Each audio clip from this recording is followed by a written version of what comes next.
são Frenet e De Crolles, que enfatizava a compreensão do significado desde a etapa inicial da alfabetização, e não a capacidade de decodificar ou de dizer o texto em voz alta. Psicólogo e educador belga, para quem a aprendizagem das crianças ocorreria através de observações, associação e expressão de ideias.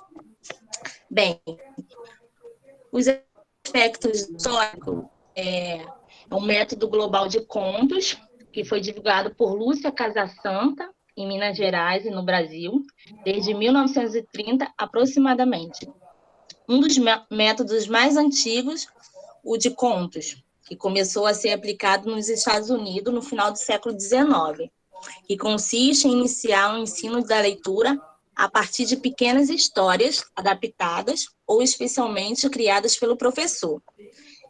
Vem a etapa de reconhecimento das palavras, que depois disso é que as crianças alcançam a etapa de divisão das palavras em sílabas, e finalmente a composição de novas palavras com sílabas estudadas.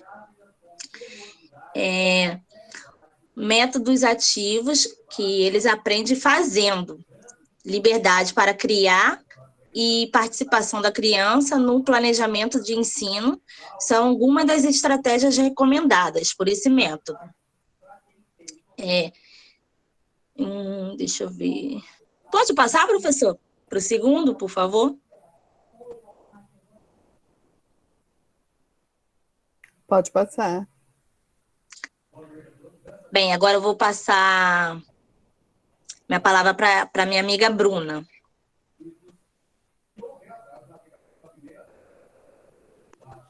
Boa noite, meu nome é Bruna, sou do 6º período. Então, eu vou ler essa partezinha para vocês. Método de contos. Um dos métodos mais antigos, o de contos, começou a ser aplicado nos Estados Unidos no fim do século XIX. Consiste em o ensino da leitura a partir de pequenas histórias adaptadas ou especialmente criadas pelo professor. Apresentada a história completa, o texto é desmembrado em frases ou orações, que a criança aprende a reconhecer globalmente e a repetir numa espécie de pré-leitura. A seguir vem a etapa de reconhecimento das palavras. Depois disso é que se alcança a etapa de divisão das palavras em sílabas e, finalmente, a composição de novas palavras, com as sílabas estudadas. O processo envolve análise das partes maiores, o texto, as frases, para chegar às partes menores, palavras e sílabas. Por isso, o método global é também chamado analítico. O método global ele integra o conjunto dos métodos analíticos, também conhecido como método olhar e dizer. Defende que a leitura é um ato global e audiovisual. Defende que a criança percebe que as coisas e a linguagem em seu aspecto global, que a leitura é uma atividade de interpretação de ideias e que a análise de partes deve ser um processo posterior. O processo envolve análise das partes maiores, os textos e as frases, como eu falei, para chegar às partes menores, palavras e sílabas. Por isso que o método global é também chamado analítico. Então, eu passo para minha outra amiga, tá, professora? Boa noite. Boa noite, meu nome é Eliana, sou do 6º período. Eu vou estar falando sobre as 5 etapas do método global de conto. A primeira etapa é a fase do conto, reconhecimento global de um texto feito juntamente com as crianças ou produzido por um autor, que é memorizado e lido durante um período. O segundo é a fase da sentenciação, reconhecimento, identificação rápida de sentenças do mesmo texto, que são recordadas e recomendadas. Terceira fase é a fase das porções de sentido, é o reconhecimento de expressões sem sentenças conhecidas. A quarta fase é da palavração, que é o reconhecimento de palavras, fase da silabação, que ocorreria quando as crianças já tivessem feito vários exercícios de observação de semelhanças e diferentes entre palavras. A última fase é da silabação ou dos elementos fônicos. Não poderia ser abalada a leitura, pelo sentido das outras historietas e textos suplementares, tomando como foco o sentido. Somente após um convívio mais prolongado com o texto é que veria uma forma de decomposição. Assim, a fase de palavras varia depois da terceira historieta. Então, eu, assim, lendo esse texto, eu entendi assim, por exemplo, a gente, quando trabalha com as histórias, vou citar uma história assim, por exemplo, eu vou trabalhar com a história dos Três Porquinhos. Eu primeiro vou o quê? Ler essa história para a criança, vou estar contando essa história para a criança, e em cima daquela história que eu vou começar a trabalhar, né, com a leitura. Então, como que eu vou fazer? Vou ler o texto e, a partir dali, vou, por exemplo, explicar como que se faz os materiais que se faz uma casa. Dali você pode tirar várias outras coisas, por exemplo, a palavra porco, como que eu vou trabalhar. Então, eu entendi desta forma. Passa para a Valéria.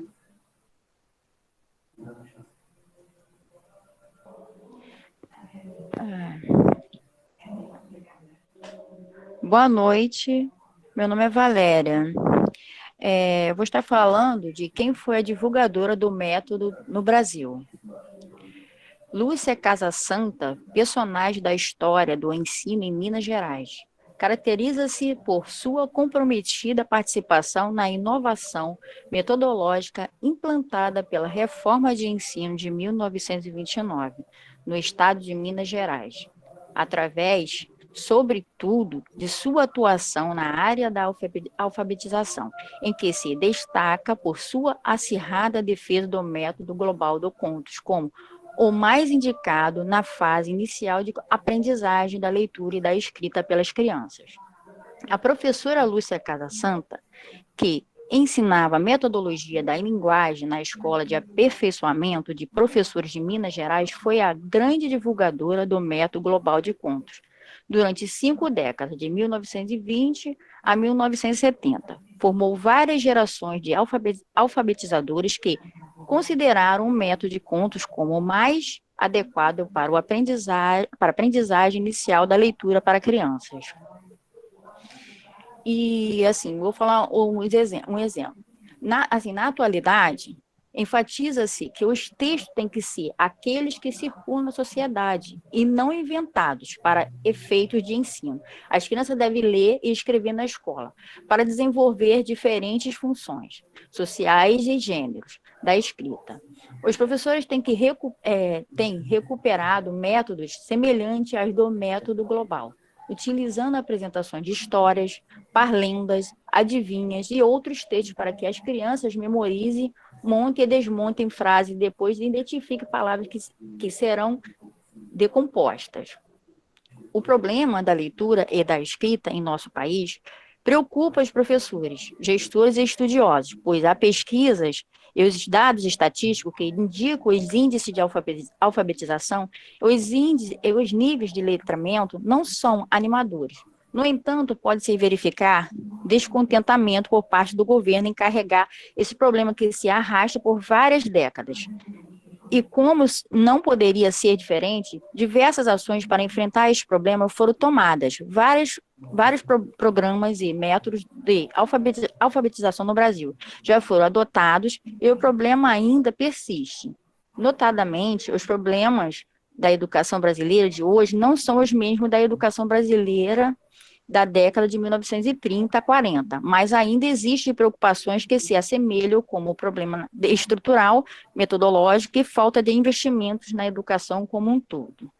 Bom, agora eu vou passar para minha amiga Maína. Boa noite. Tá conseguindo ouvir? Sim, tá tudo bem. Sim, Maína. Professora, eu tô online em outro telefone porque o meu deu ruim aqui, desligou. Eu vou falar sobre as dificuldades, né? Hoje em dia,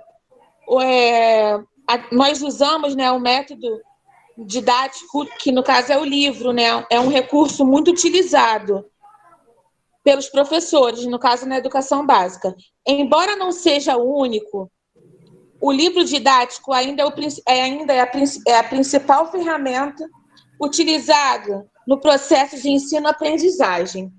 No método global, ele não previa a utilização de livro didático, o que constituía uma dificuldade para muitos professores que, apesar de receberem orientações de supervisão, sentiam-se inseguros no que diz respeito à relação de textos a serem trabalhados. No caso, pelo que eu entendi, né, era bem mais complicado, porque eles não faziam o uso de métodos didáticos, então era bem mais trabalhoso e difícil para os professores elaborarem, né, atividades e os seus planejamentos. Agora a Pamela vai dar continuidade, depois eu volto.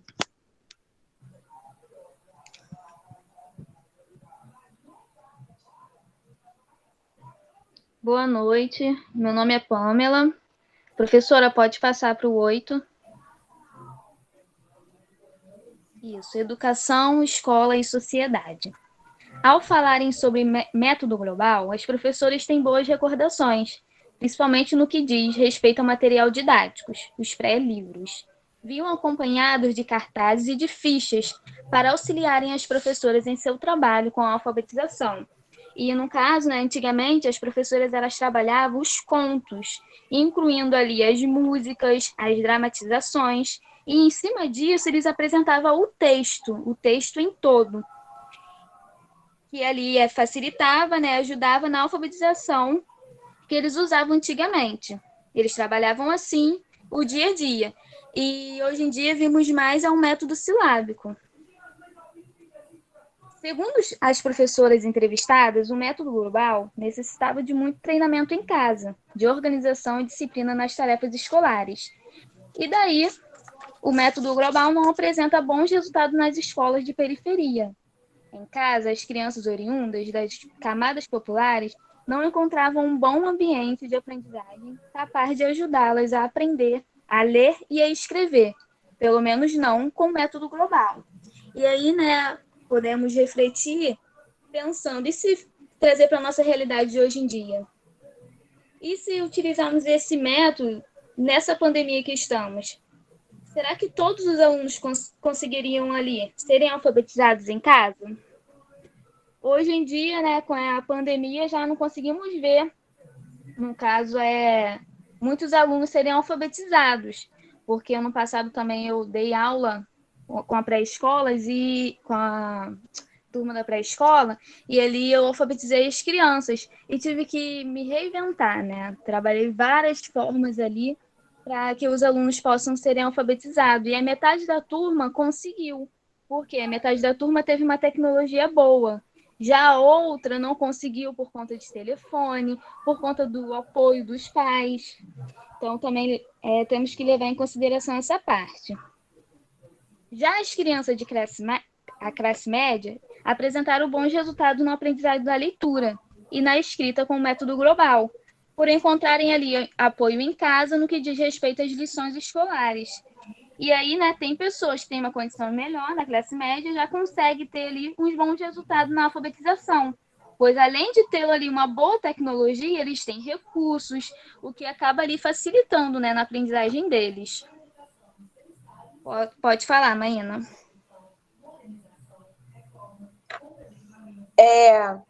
o que fica, né, para refletir é que, atualmente, o sistema educacional brasileiro, encontramos educadores que optam pelo método de contos para realizar o processo de alfabetização. É importante que tal método seja utilizado ressignificado e adequado à realidade da escola e da sala de aula. E, no caso da turma, né, acompanhando sempre o processo, o andamento da turma, de cada aluno, né? O método é uma ampliação do método de sentenciação. O aluno parte de pequenas histórias para chegar às palavras silábicas e, com essas sílabas, formam novas palavras. Ou seja, é um método global, onde as palavras são trabalhadas dentro de um contexto. Tudo começa pelo texto. Só depois que o aluno tem um contato intenso com a história é que, no caso, peraí, é que eu me perdi. No caso, quando o aluno tem um contato direto, né, com as histórias, com as fábulas, o aprendizado se torna mais fácil e ele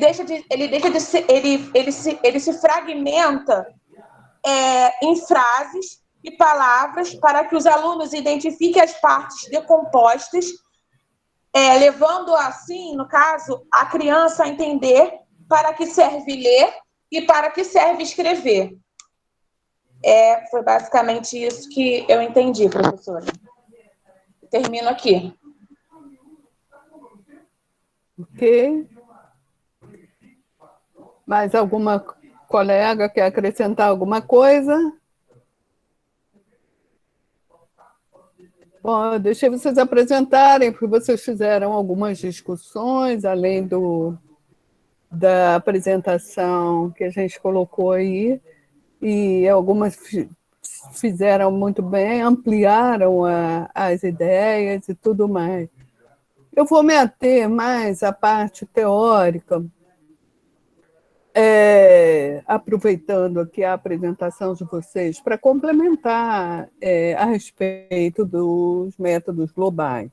Como a gente viu na última aula, nós temos os métodos sintéticos e os métodos analíticos, né?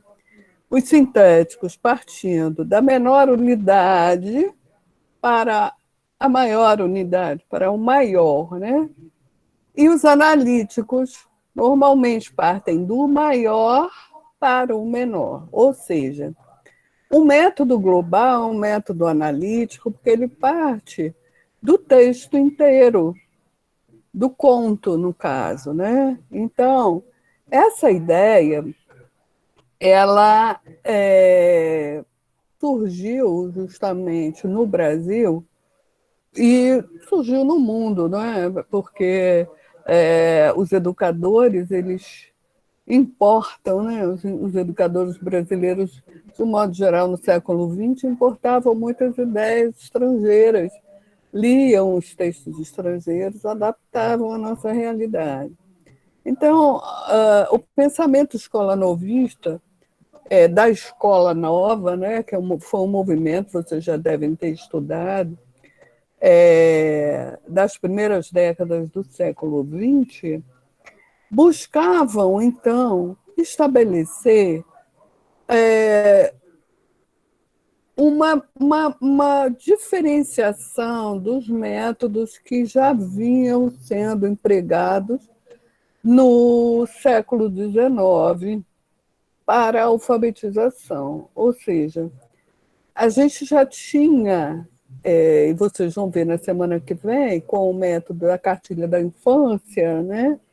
A gente tinha métodos que vinham a partir de cartilhas que eram sintéticos, que partiam da letra ou da sílaba para ensinar, então, a leitura. Os métodos que são analíticos eram defendidos pela Escola Nova, por quê? Justamente por causa daquela ideia que a gente falou na semana passada. A criança aprendendo a juntar as partes, né? B com A faz Bá, L com A faz Lá, Bá, Lá. Isso numa palavra simples parece fácil e a criança entende bala, porque bala é uma coisa da vivência dela.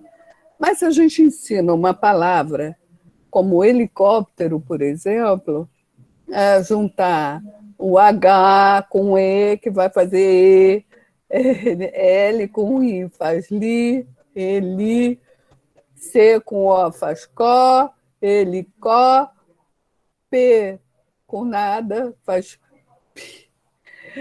T com E faz té, helicóptero, R com O faz ró. Helicóptero é meio complicado, né? A criança partindo de cada parte para chegar ao todo, ela finalizar essa leitura ou mesmo entender o que ela está lendo. Então, nós falamos muito na semana passada sobre essa questão do analfabeto funcional, ou seja, a pessoa que junta a letra ou junta a sílaba, mas que, na verdade, não compreende o que está lendo.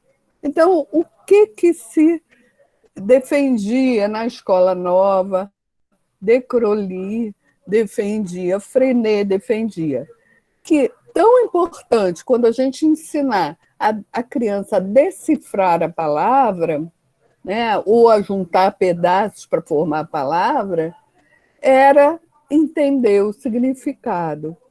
Então, nessa visão do método global, essa intenção de ensinar primeiro o texto para depois tirar as partes menores, de que a criança estivesse entendendo, porque dentro do texto você não deixa de entender. A verdade é essa, né? Porque, por exemplo, manga, se você ensina a palavra manga para a criança, que manga é essa, né? É a manga fruta, a manga da camisa, né? Tem alguns regionalismos que usam o mangar, o verbo mangar, quer dizer, fazer troça, fazer piléria.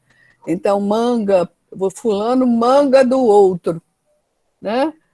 Se você lê a palavra manga fora do contexto, você não está entendendo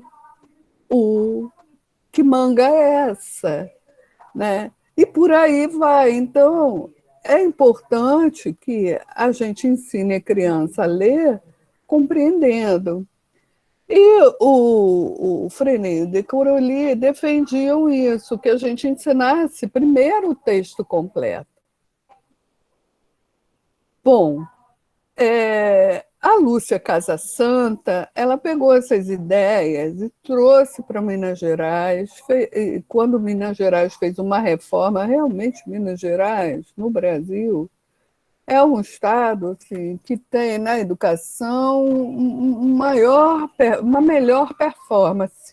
Eu posso dizer isso de cadeira, porque eu acompanho esse pessoal, o poder público para a educação de Minas Gerais, os pesquisadores em educação de Minas Gerais, a gente tem, por essa coisa histórica, uma educação em Minas muito boa, muito melhor que a maioria dos estados no Brasil. A verdade é essa.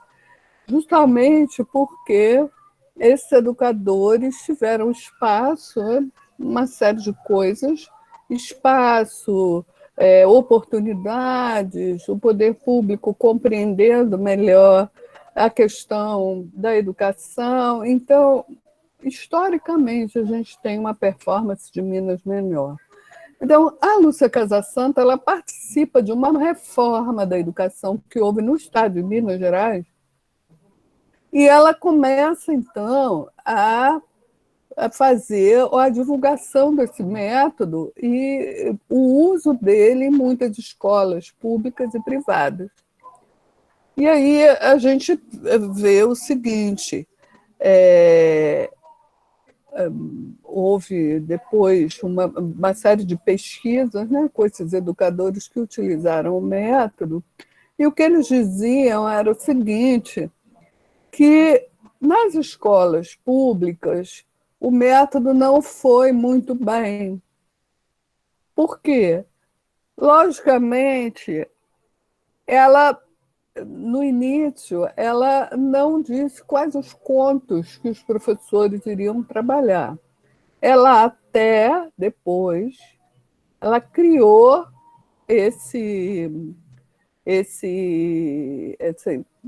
livro, né? Vários livros com os contos para auxiliar que os professores tivessem em mãos uma série de textos que fossem mais fáceis as crianças poderem compreender, né? Mas, no início, ela deixou a critério dos professores a escolha dos textos. Isso foi um problema para o método, porque os professores, às vezes, não tinham nem conhecimento, nem tinham oportunidade de ter em mãos um número de textos interessantes para a criança e que fossem de fácil compreensão e leitura, e aí tinham muita dificuldade na escolha desses textos com que trabalhar as crianças. Por outro lado, as famílias, vocês sabem como são as famílias, elas resistem muito quando elas, quer dizer, não há uma compreensão intelectual dos pais para uma postura diante de uma educação diferenciada daquela que eles receberam. Então, há muita resistência também por parte dos pais na aceitação de uma metodologia, de uma forma de ensinar diferente. Os pais não conseguiam acompanhar o ensino da leitura a partir dos contos, a partir dos textos inteiros, compreendem? Então, eles ficavam, eu imagino, né? Eles ficavam cobrando dos professores o ensino primeiro das letras, né? Do alfabeto, etc., porque, no senso comum, o método sintético é o método melhor compreendido, né? O senso comum das pessoas acha assim, primeiro tem que aprender a letra, aí junta a letra com letra, ou no máximo, primeiro tem que aprender a sílaba, aí junta a sílaba com sílaba, forma a palavra, você está lendo. É o senso comum, é o que todo mundo acha. Então, muito professor também acha isso. E muita gente não dá importância à compreensão leitora, que hoje em dia a gente fala tanto, né? Não adianta, não adianta decifrar a palavra ou construir a palavra, formar a palavra, se você não entende o texto, se você não entende o que você está lendo. Então, o método também teve seus problemas assim para ser aceito. Mas como é que era esse método? Bom, a partir de um pequeno texto, de um conto, como ela dizia, né? De um pequeno texto. Poderia ser, por exemplo, uma musiquinha, brilha, brilha, estrelinha, brilha no céu, não sei o quê, barararará. Ou uma musiquinha que as crianças já conheciam, ou uma historinha escrita também de conhecimento das crianças.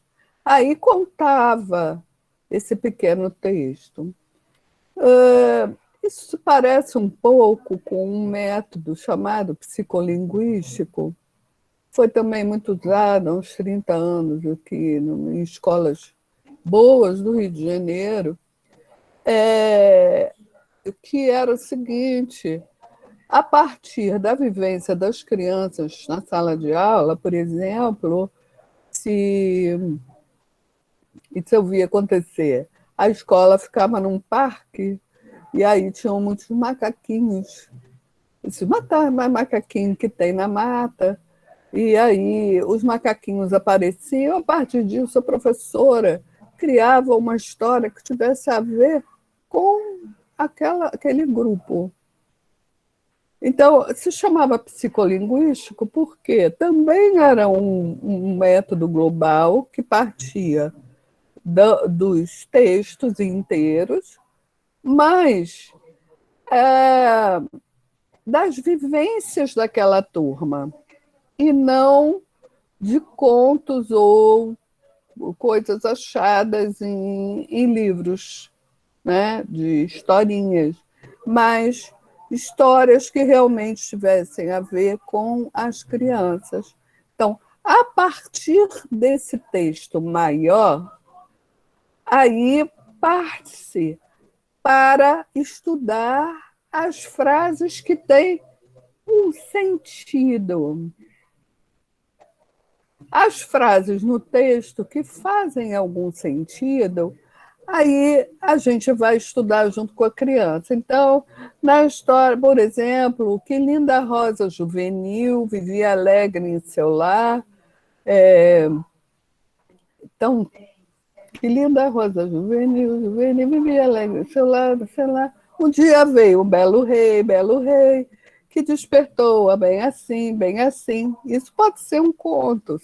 Você está contando a história de uma rosa, de um rei, né? Enfim, pode ser usado como um conto. Aí você separa a frase que faz um sentido, em porções que fazem sentido. E aí passa a estudar a frase. Daquela frase, você retira palavras. E das palavras, então, você vai chegar às menores partes, que são a sílaba e os elementos fônicos, não é a letra, mas o som da letra, né? Então, é um método que é global, parte do maior para o menor, mas não deixa de trabalhar sílaba e som da letra. Lógico, porque lembra que a gente conversou na semana passada? Não adianta a gente ensinar só a criança a decorar uma cartilha ou decorar um monte de texto, memorizar aquilo, né? E depois, para ela fazer a transposição para ler outras palavras novas, ela vai precisar conhecer os elementos menores, que são as sílabas e que são os sons das letras. Porque se ela não conhece isso, ela vai ficar só memorizando os textos das cartilhas, né? Isso acontece muito ainda, a criança memoriza, mas não lê novas palavras, né? Então, se esperava resolver essa problemática ensinando até o final a decodificação desses sons também. Então, apesar de ser um método global, porque parte lá do texto para chegar à menor parte, ele não deixa de trabalhar as menores partes para que a criança possa ler outras palavras. Compreendem? Então, aqui se aponta essa dificuldade justamente quanto à seleção de texto, que se tentou resolver em algum momento com esse lançamento de livros infantis com textos para serem trabalhados na alfabetização. Então, aconteceram várias pesquisas para saber como as pessoas reagiram, os professores reagiam ao método e a sociedade, de modo geral. E chegou-se à conclusão de que o método foi melhor, teve o melhor resultado, foi melhor aceito em classes mais privilegiadas. Os professores, naturalmente, tinham mais acesso aos livros infantis de contos, de historinhas, né?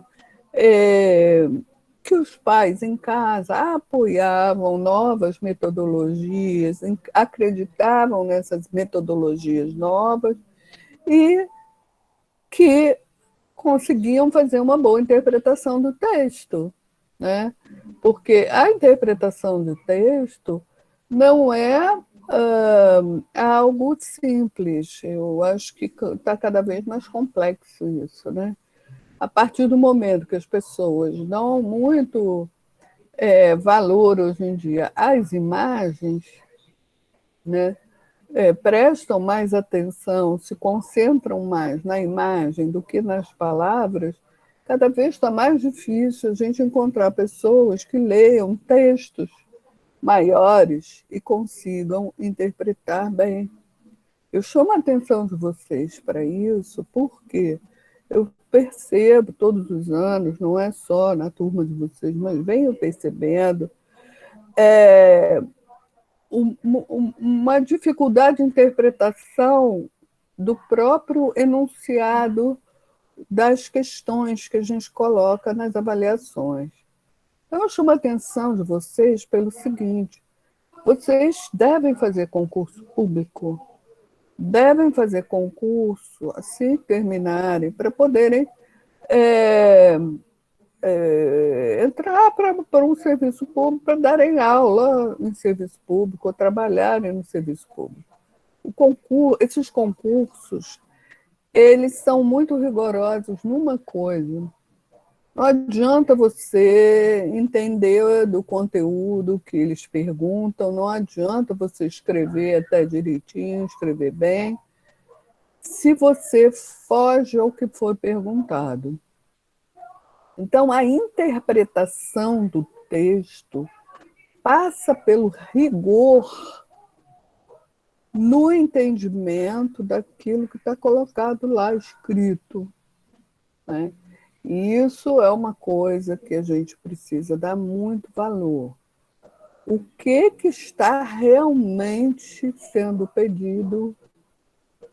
Porque aí a gente fala um monte de coisa que tem a ver com aquele tema, com aquele assunto, mas não foi diretamente naquilo que foi perguntado. Então, é muito importante a gente ensinar para as nossas crianças a análise de texto. E a defesa dos métodos globais se baseia totalmente nisso.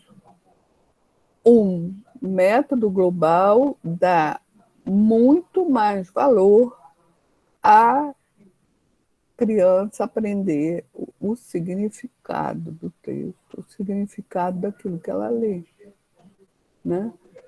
Enfim, esse método foi bastante utilizado, né? Não só em Minas Gerais, mas chegou a ter algumas utilizações também, algumas escolas, por iniciativa própria, aproveitaram esse método em alguns outros lugares do Brasil. Mas ele foi amplamente usado e divulgado lá em Minas Gerais. Aí a gente fala assim, mas tem outros métodos que são parecidos, sim.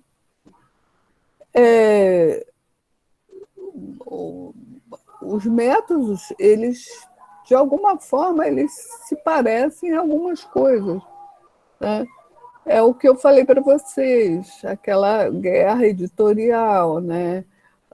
Cada autor de método, de cartilha, de material didático, vai defender o seu ponto de vista, porque dessa forma vende mais. né? É mais adotado. Então, essa guerra dos métodos que aconteceu no século XX foi muito uma guerra editorial. Então, as pessoas faziam uma modificaçãozinha, né? O método da palavração. Então, você tem vários métodos que seguiram exatamente o mesmo passo a passo, só que davam um nome diferente para as coisas, e aí lançava como método seu método, né? E aí a gente tem vários muito parecidos. E a gente tem desdobramentos no decorrer do século XX e atualizações. Então, tudo do método global não foi jogado fora. Uma série de visões que o método tem, de coisas interessantes. Como eu falei para vocês, o psicolinguístico, o tal do método psicolinguístico, que a gente ouviu falar aí pela década de 90, já no final do século XX, era muito parecido com esse global de contos. A única coisa é que, ao invés dos contos serem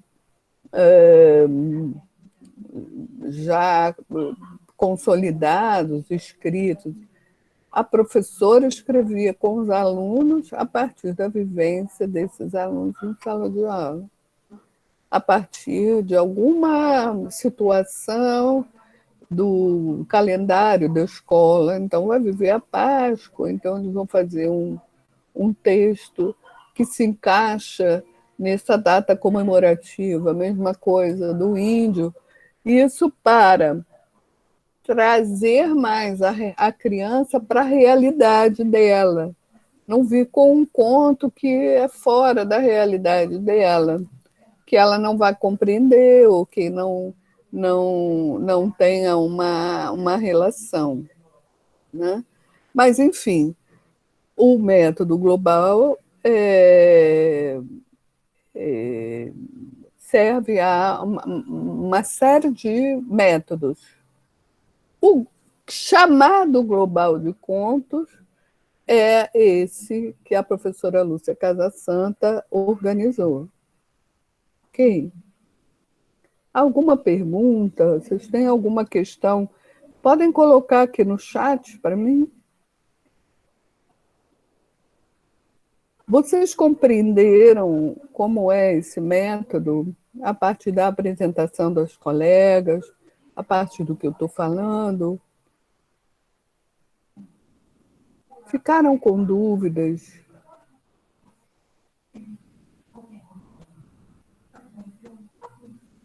Pessoal?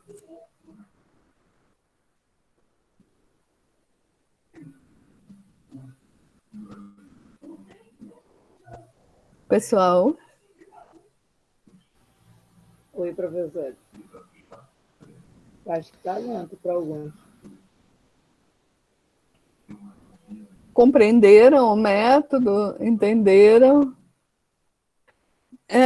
As colegas do grupo tiveram um probleminha, elas vão encaminhar o texto final que o grupo reuniu lá, o material, durante essa semana, para eu poder colocar no AVA e socializar com todo mundo. Por quê? Porque vai ter um momento que a gente vai fazer uma avaliação do que vocês ficaram desses métodos. Então, é importante, a aula vai ficar gravada lá no AVA, vai ter um texto que elas vão me mandar, que eu vou socializar com vocês, e a apresentação também. E aí, no final da nossa disciplina, vocês vão ter reunidos uma série de métodos. Como é que professores de um monte de lugares diferentes, de situações de vida diferentes, escolas diferentes, se organizaram para alfabetizar. E aí, a gente vai, no final, pensar sobre a alfabetização a partir de tudo isso que a gente aprendeu com esses métodos todos. Vão poder comparar, vão poder entender o que um aproveitou do outro, o que atualizou, o que jogou fora, o que ficou, o que aproveitou. Isso aqui é bacana, né? A gente fazer um estudo histórico para ver como é que cada um desses organizadores de métodos foi contribuindo para o que a gente pensa hoje sobre a alfabetização. Né? Não existe o melhor, existe uma reunião. Tem coisas que não prestam nesses métodos, não servem mesmo. A gente tem que jogar fora, porque tem que esquecer que aquilo existiu, inclusive. Vocês vão ver isso. Mas tem coisas que a gente atualiza, aproveita, reaproveita, ressignifica. O que é ressignificar? É dar um novo significado para a coisa, né? Para aquele modo de fazer, para aquela maneira de ver. Compreendem? Então, a gente vai ter, ao final desse semestre, um bom material de como a gente vai desenvolver a alfabetização na nossa sala de aula. Porque a gente já vai ter tido uma série de visões diferentes e parecidas para a gente comparar e a gente escolher o caminho que a gente quer seguir. Tá bom? Alguma pergunta?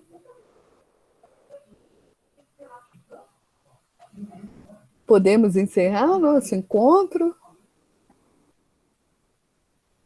Então, eu quero agradecer ao grupo pela contribuição, por terem trazido o método global de contos para a gente, a professora Lúcia Casasanta.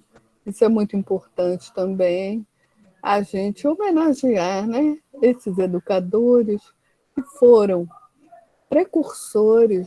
Veja, ela lá na década de 20 foi buscar algo que estava sendo discutido na Europa, organizou, trouxe para Minas Gerais, né? Fez acontecer isso nas escolas, organizou, orientou, fez material didático do método dela, ensinou outros alfabetizadores.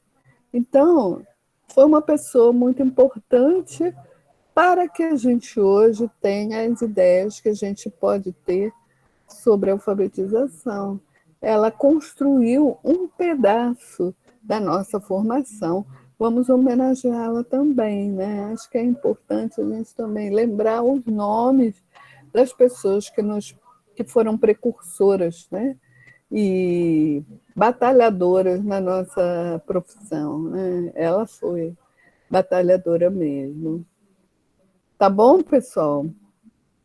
Parabéns aí ao grupo e obrigada a todos vocês. Professora, Oi, Joyce. me tira uma dúvida, por favor. Eu e meu grupo ficamos com o último tema, né? Que foi métodos analíticos. Só que o professor falou que a gente seria os últimos a se apresentar, só que ele não falou a data. E a gente está perdido um pouco nisso. Eu não sei, não entendi o que você perguntou, não, Joyce. Você pode resumir e colocar aqui no chat? Posso sim.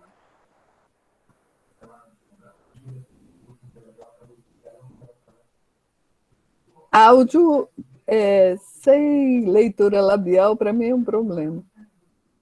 A Joyce está perguntando, então vamos aguardar ela terminar a pergunta, porque a dúvida dela pode ser uma dúvida de todo mundo. A questão dela pode ser a questão de todo mundo. Para os próximos grupos, as próximas apresentações, eu peço a vocês, recomendo a vocês, criem seus grupos, bota o nome do trabalho, criem um grupo só de trabalho, me incluam, e a gente vai discutindo.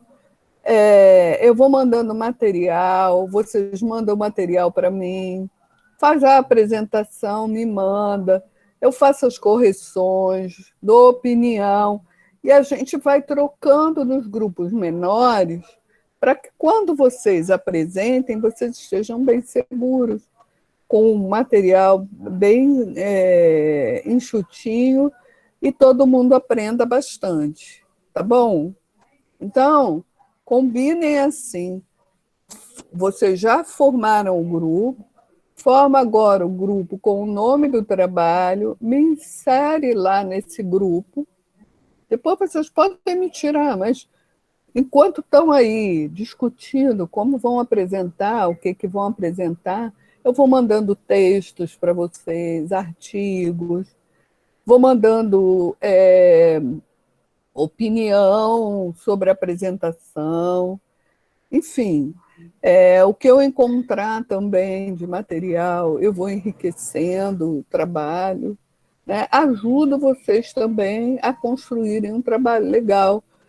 Todo mundo ganha com isso, tá bom? Joyce, ainda está escrevendo? Já escrevi, professora. Eu dou trabalho a vocês, mas é bom. Porque, olha, mandar áudio, falar é fácil. Escrever é que é a questão. O passar do oral para o escrito é o trabalho do alfabetizador, né? As crianças todas, de modo geral, falam. Agora, escrever é outra história, né? Então, é importante que a gente faça esse exercício. Não mande áudio, escreva. Uma outra coisa, hoje ficou muito corrido, mas vocês encontram na internet muitas imagens ligadas a esses métodos. Peguem essas imagens para as apresentações. Isso ajuda muito a gente compreender o método a partir das imagens também, né? Não só do escrito, mas das imagens. Fica mais dinâmico, tá bom? Vocês encontram na internet. Eu hoje mandei algumas imagens da cartilha da infância, mas tem na internet também muita coisa sobre a cartilha da infância em imagens. Eu vou esperar você, Joyce, mas eu vou parar a gravação, tá bom? Para a gente não ficar com um tempo muito grande.